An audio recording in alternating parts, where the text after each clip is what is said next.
Sekali lagi, kita undang kepada Bapak Kompol Sulaiman Salim, SPD, SHMH. Kami persilakan untuk menyampaikan materinya. Bismillahirrahmanirrahim. Assalamualaikum warahmatullahi wabarakatuh.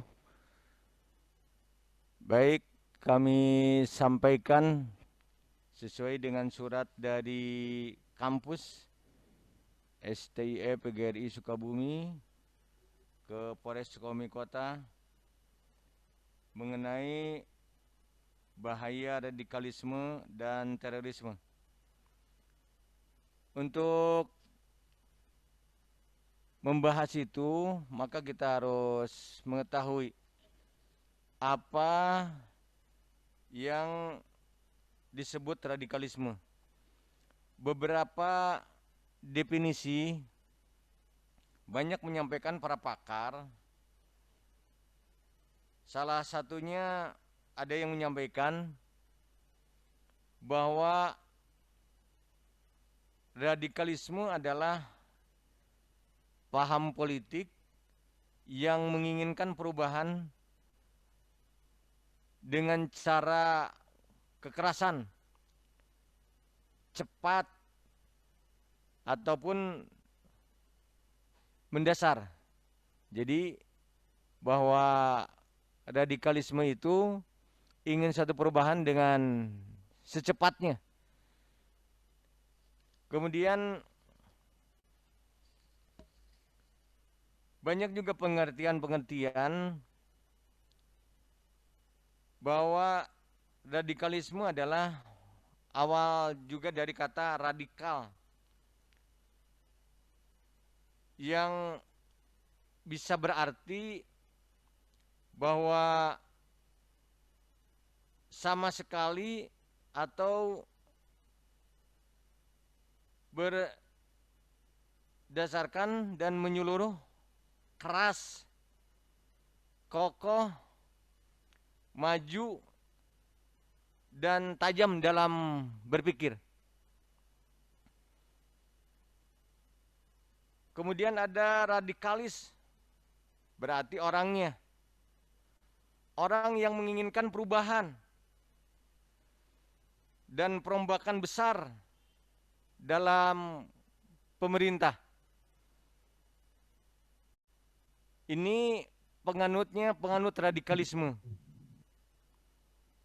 Kemudian kata radikalisme yaitu satu paham politik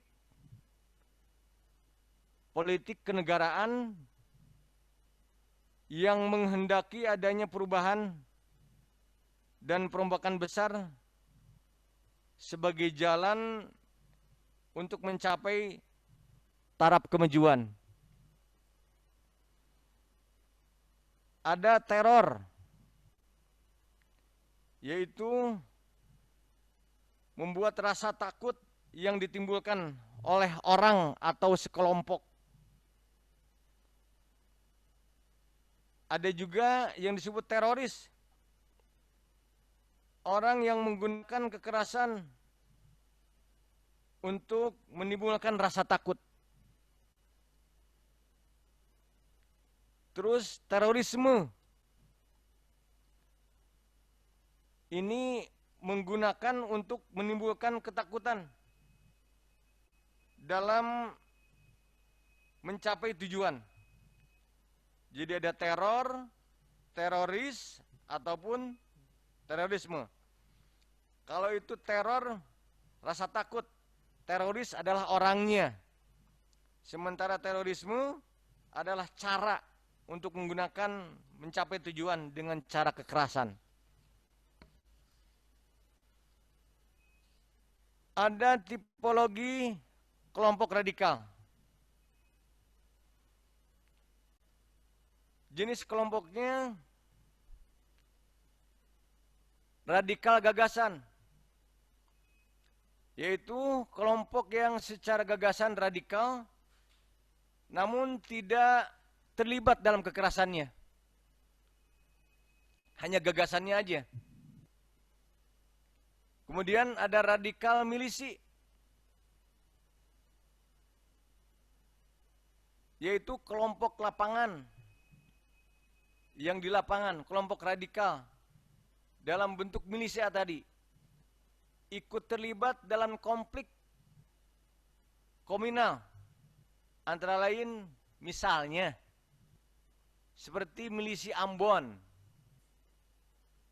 Poso, dan lain-lain. Ada radikal separatis, yaitu kelompok radikal yang mengusung misi-misi separatisme. Kalau di Indonesia misalnya NII dulu, kemudian Aceh Merdeka atau Papua Merdeka. Ada radikal premanisme. Ini kelompok radikal yang semisal residipis atau geng terorisme, vandalisme, seperti kelompok Bromo Corah, geng motor, dan lain-lain. Selain itu ada radikal lainnya. Ini kelompok yang menyuarakan kepentingan kelompoknya. Bisa antara lain kelompok Polexosbud. Ini biasanya di era otonomi daerah, struktur politik yang dipimpin oleh pejabatnya, yang dipilih oleh masyarakat secara langsung. Akan terbentuk kelompok radikal seperti tersebut untuk menekan kelompok lainnya dalam mensukseskan program kepentingan politiknya. Jadi programnya bagaimana caranya dia bisa terlaksana, maka dia menekan kelompok lainnya, sehingga kelompoknya bisa di atas. Yang keenam ada kelompok radikal teroris. Nah ini yang menjadi timbul di permukaan, yaitu kelompok radikal yang mengusung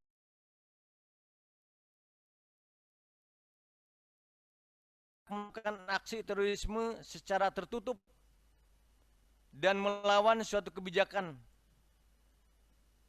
undang-undang pemerintah atau pemerintah itu sendiri. Ya ini yang sering muncul ke permukaan. Penyebab itu semua ada beberapa sebab.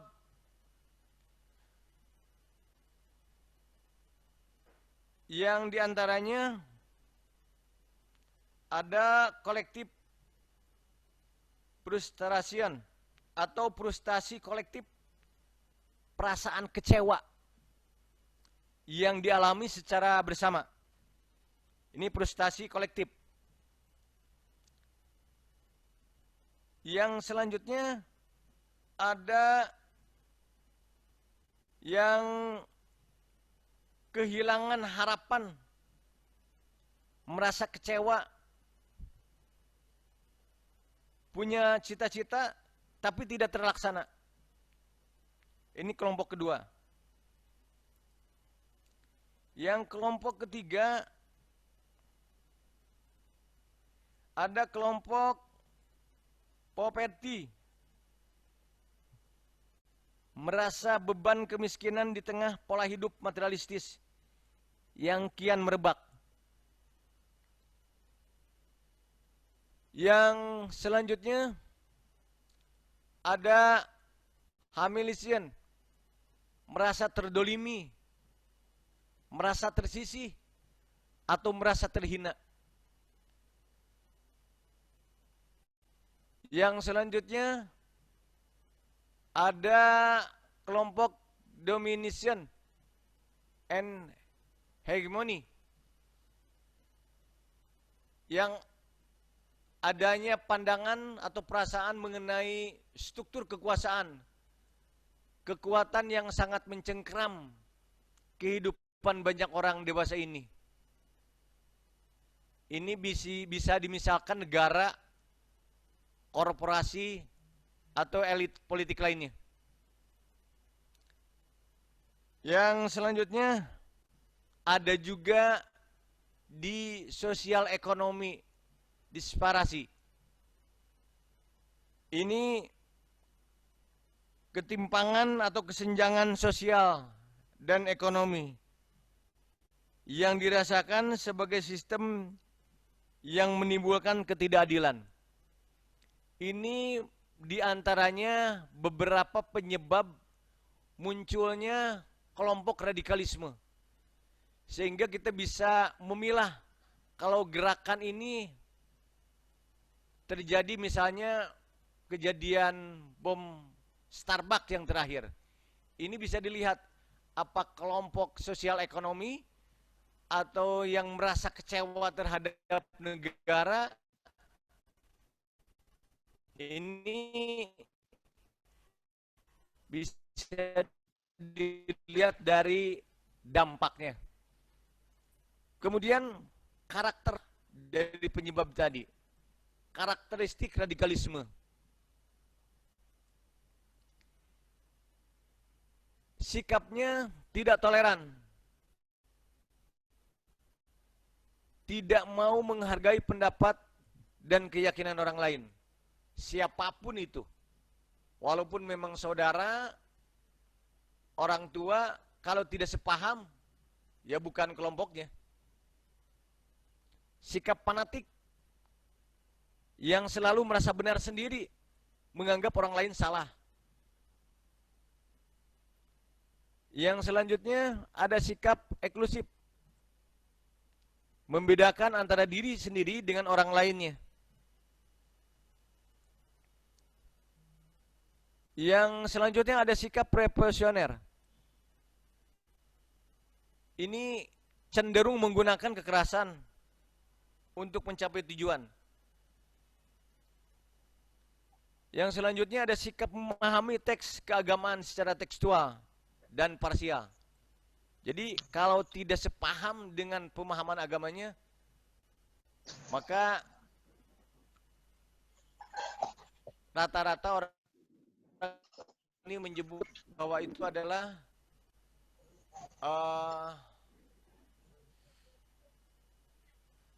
apa tuh?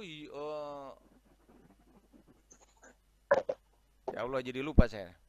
Itu menyebut orang, ya nanti saya sampaikan. Sikap memahami teks agaman ini. Yang lanjut mengabaikan nilai modernitas. Modern-modern ya udah nggak ada. Diabaikan aja sama dia. Oh, tadi yang sebut adalah togut. Ketiga tidak sama dengan pemahamannya, maka kelompok ini menyebut bahwa orang itu adalah togut. Apalagi ke aparat keamanan, maka mereka menyebutnya adalah togut. Terus langkah-langkah untuk menangkal paham radikal. Itu pertama bisa mengembangkan kebudayaan setempat, yaitu dengan kearifan lokal untuk menciptakan masyarakat yang harmonis.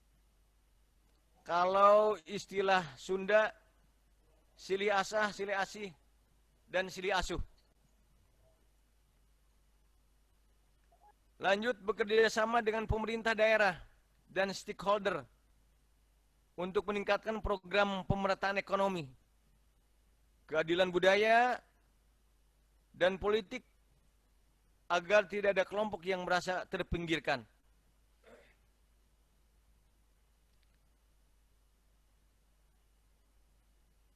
Yang selanjutnya menyuburkan dialog, diskusi, dan seminar untuk membuka komunikasi politik yang terbuka, transparan, dan akuntabel di semua kalangan agar tidak terjadi penyumbatan informasi dan aspirasi. Nah, ini salah satunya yang Memang harus ada komunikasi, banyak komunikasi, sehingga tidak ada salah paham apa yang seseorang memahami tentang uh, pemahamannya. Lanjut, melakukan monitoring, mengidentifikasi paham dan gerakan radikal sebagai preventive action. Prinsip paham radikal apapun tidak boleh dihukum. Ini hanya monitor aja, mengidentifikasi, tidak melakukan penegakan hukum di sini. Yang dihukum hanya perbuatannya jika dia melakukan perbuatan. Jadi monitor saja. Yang selanjutnya, ada kerjasama tokoh masyarakat dengan aparat, baik TNI, Polri, dan instansi lainnya, untuk mengantisipasi dan bertukar informasi tentang potensi radikalisme. Ini selain ada TNI Polri juga ada Badan Intelijen Negara yang bisa memantau situasi, bisa bekerja sama dengan masyarakat dan tokoh agama dan lain-lain. Yang selanjutnya langkahnya bisa kesiapan aparat jika memang ini muncul ke permukaan, ini bisa dilakukan penangkapan perbuatan-perbuatan yang melawan hukum. Kalau tadi di atas adalah hanya mengidentifikasi saja, tapi ketika ada tindakan berlanjut, maka perbuatan-perbuatan itu bisa ditindak. Lanjut, dengan adanya langkah tegaknya pemberantasan korupsi pada semua tingkatan, baik di nasional maupun di daerah. Ini tidak bisa lepas peran pemerintah di pusat ataupun pemerintah daerah. Sekarang bagaimana peran mahasiswa? Mahasiswa sebagai generasi pembangun bangsa, generasi yang menjadi tauladan dan menjadi garda terdepan dalam memahami kelompok radikalisme. Dengan kita paham, mengerti, maka kita bisa menolak dan terorisme dengan peran di antaranya. Karena mahasiswa adalah sebagai kaum intelektual publik yang artinya kalangan cerdik yang pandai berkomunikasi melalui pendekatan-pendekatan secara populer. Yang selanjutnya, peran mahasiswa bisa memanfaatkan kemampuan teknologi untuk menyebarkan kedamaian. Medsos pada situasi zaman terkini, medsos bisa dipergunakan secara positif ataupun negatif. Rata-rata, tidak semuanya juga, tapi rata-rata bahwa sebelum dicermati berita itu apakah benar atau tidak, maka ada dalam bermedsos kita harus cerdas. Artinya, kalau tidak bermanfaat, tidak usah di-share. Kemudian ada bermartabat. Kita bisa menghargai martabat orang lain. Lanjut, kita harus berani menyampaikan tentang kebenaran dan jangan terpapar dengan berita hoax yang belum tentu kebenarannya. Ya, ini peran kita sebagai mahasiswa bisa memanfaatkan kemampuan teknologi untuk menjabarkan kedamaian.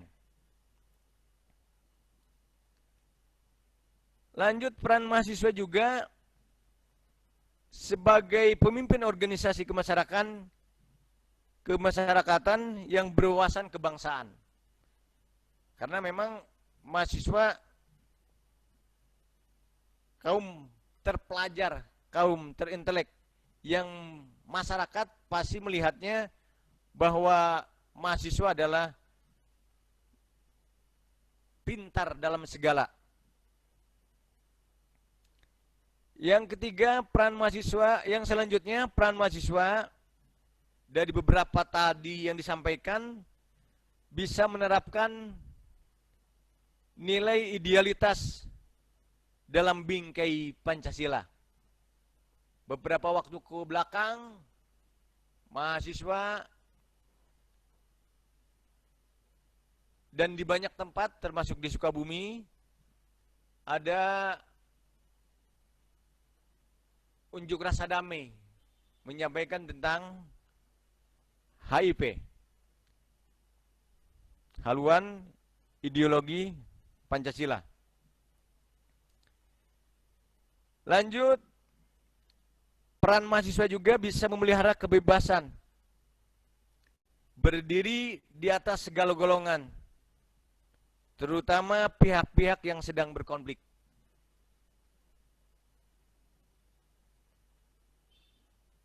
Lanjut, peran mahasiswa juga bisa mengambil inisiatif. Artinya bahwa peran mahasiswa bisa mengambil inisiatif untuk meredam konflik. Untuk meredam konflik berarti kita harus menguasai materi di antara yang kedua belah pihak yang konflik. Lanjut, peran mahasiswa juga bisa memperlihatkan contoh.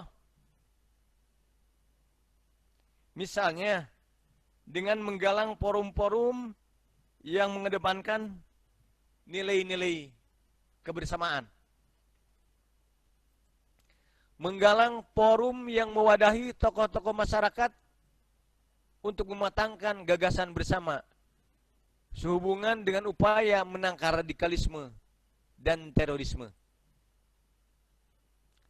Menggagas pemikiran bersama di antara tokoh-tokoh masyarakat mengenai pendekatan yang tepat untuk menangkal radikalisme dan terorisme. Membangun jejaring kegiatan bersama antara wadah tokoh masyarakat dan berbagai kalangan untuk masyarakat. Nilai-nilai civic Islam, nilai-nilai kewargaan, nilai-nilai toleransi keagamaan, dan banyak nilai-nilai lainnya yang bisa digali oleh peran masyarakat. Baik, itu yang sementara kami sampaikan. Nanti ada perkembangan kita sampaikan kembali. Demikian. Wassalamualaikum warahmatullahi wabarakatuh. Waalaikumsalam warahmatullahi wabarakatuh. Terima kasih kepada Bapak Kompol Sulaiman Salim yang telah menyampaikan materinya. Apa ada sesi tanya jawab? Bapak bakal ada sesi tanya jawab atau tidak? Menampung pertanyaan. Kedengaran nggak sih aku? Boleh, nggak ada apa, nggak apa-apa. Boleh, nggak apa-apa. boleh silakan. Jadi kita nanti, kita ada diselesaikan secara bersama. Ya, baik. Kepada teman-teman semua yang mau bertanya mengenai materi kali ini, silahkan di chat. Nanti saya bacakan kepada Bapaknya. Silahkan ditunggu ya. Bapak, berapa pertanyaan, Pak?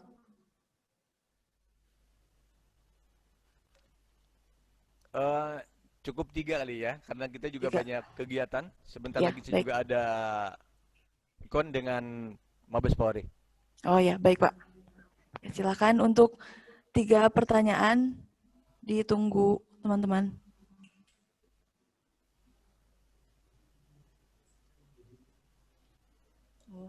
Oh ya. Boleh. Kepada Ramdan Saputra dipersiapkan. Ramlan. Kan untuk Ramdan Saputra dari kelompok 6 dipersiapkan pertanyaannya. Assalamualaikum warahmatullahi wabarakatuh. Perkenalkan, nama saya Rahman Saputra dari kelompok 6 Transeda. Ingin bertanya, kan tadi salah satu karakteristik radikalisme yaitu sikap memahami teks keagamaan secara tekstual dan parsial. Kan tadi waktu itu belum dijelasin ya, ingin dijelasin lagi gitu. Terima kasih. Wassalamualaikum warahmatullahi wabarakatuh. Waalaikumsalam warahmatullahi wabarakatuh. Pertanyaan kedua, silakan. Silakan yang mau bertanya untuk pertanyaan kedua.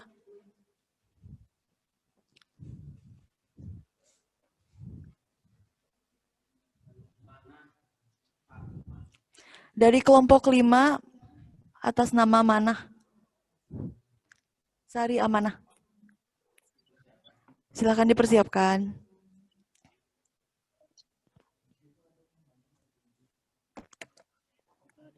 Assalamualaikum warahmatullahi wabarakatuh. Izin bertanya, apa ciri-ciri radikal dan teroris? Ciri-ciri. Ya, terima kasih. Cukup? Cukup. Ya, terima kasih. Untuk Salman dari kelompok 3, silakan dipersiapkan.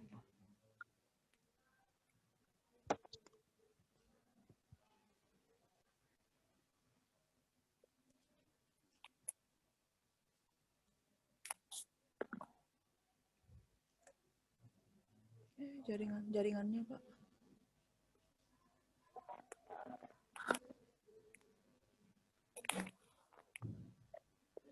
Ya, Salman silakan.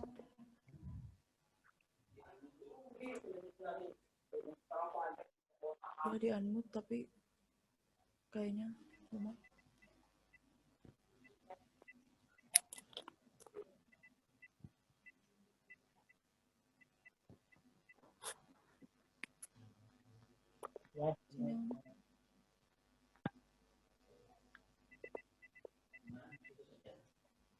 Sinyalnya, Pak. Dibacakan aja tuh sama.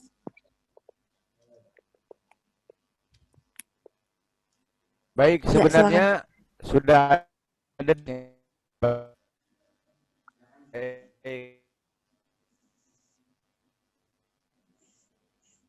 Silakan dibacakan kembali.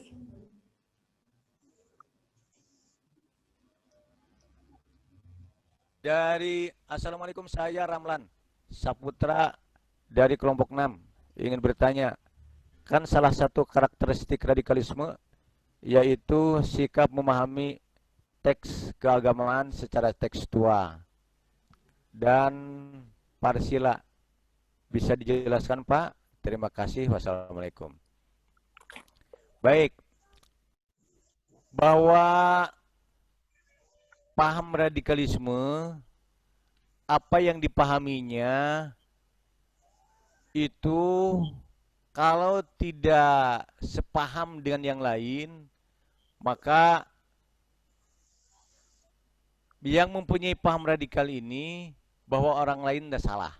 Yang dipahami yang orang lain itu adalah salah. Yang dipahaminya itu adalah yang paling benar.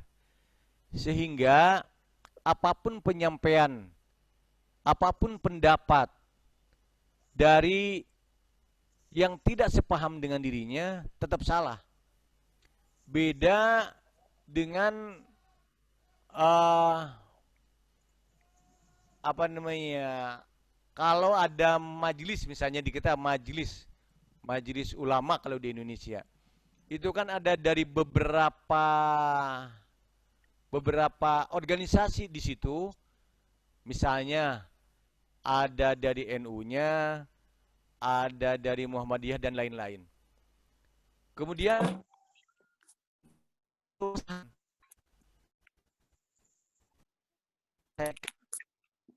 yang menjadi permasalahan, semisal seperti itu. Tapi dalam paham ini, karena di dalam pikirannya bahwa dialah yang paling benar, maka paham orang lain tidak benar. Dengan teks ini, maka yang ada di pikirannya, yang ada di dalam negara, semisal di Indonesia, maka apa yang disampaikan oleh pemerintah itu adalah tidak benar. Maka benar. Dari saya Sarimana dari kelompok 5 ciri-ciri teroris. Hampir sama bahwa ciri-ciri radikal dan teroris itu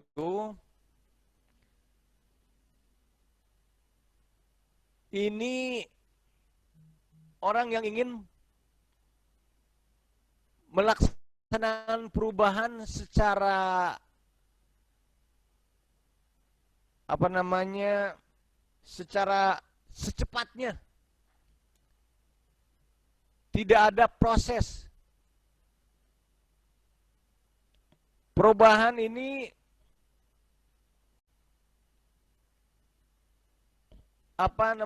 tidak banyak berpikir.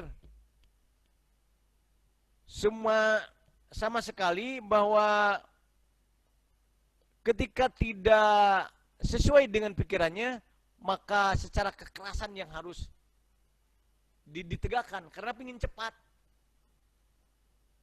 Maka ada seperti melaksanakan bom, kemudian bom ditanam di mana-mana, dar. Kemudian ada yang penting apa yang dicita-citakan terlaksana.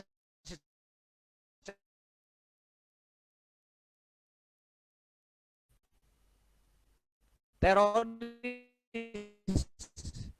apa? Ciri teroris orang lain. Nah, teroris ini adalah orang yang membuat resah, yang tidak membuat nyaman terhadap situasi.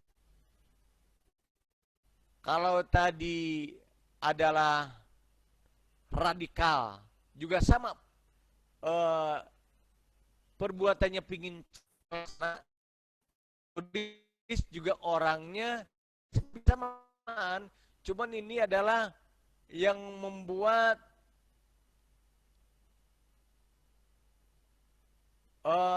perubahan secara cepat, kalau tidak dia melakukan perbuatan-perbuatan yang tidak sesuai dengan paham yang ada di satu negara.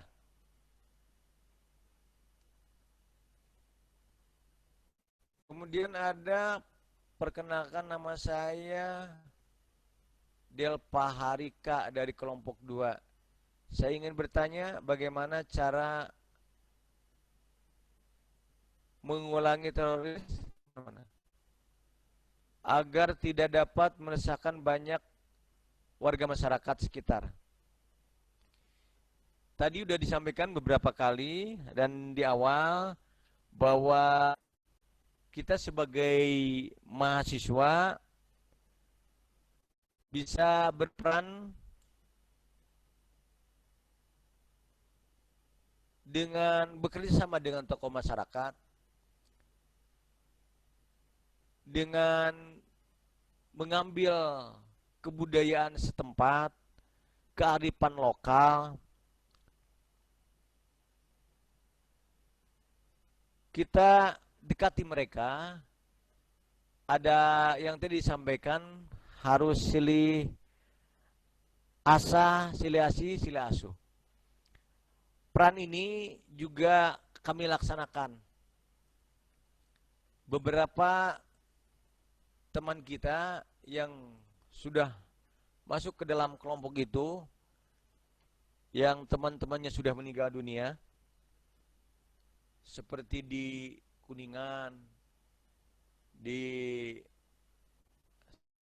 Starbucks kemarin terakhir, kemudian kemarin ke Suriah juga kita deketin. Ketika kita deketin, mereka juga memahami, kasih pengertian. Intinya harus hati ke hati.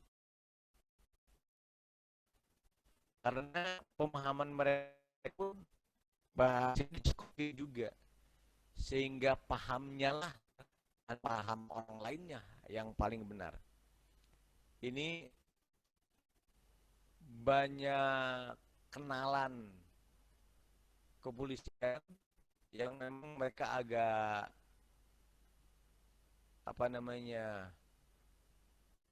dipahamnya. Setelah dideketin, alhamdulillah mereka kearifan lokalnya apa, kita ada beberapa yang seperti tadi, dimulai dari sosialnya,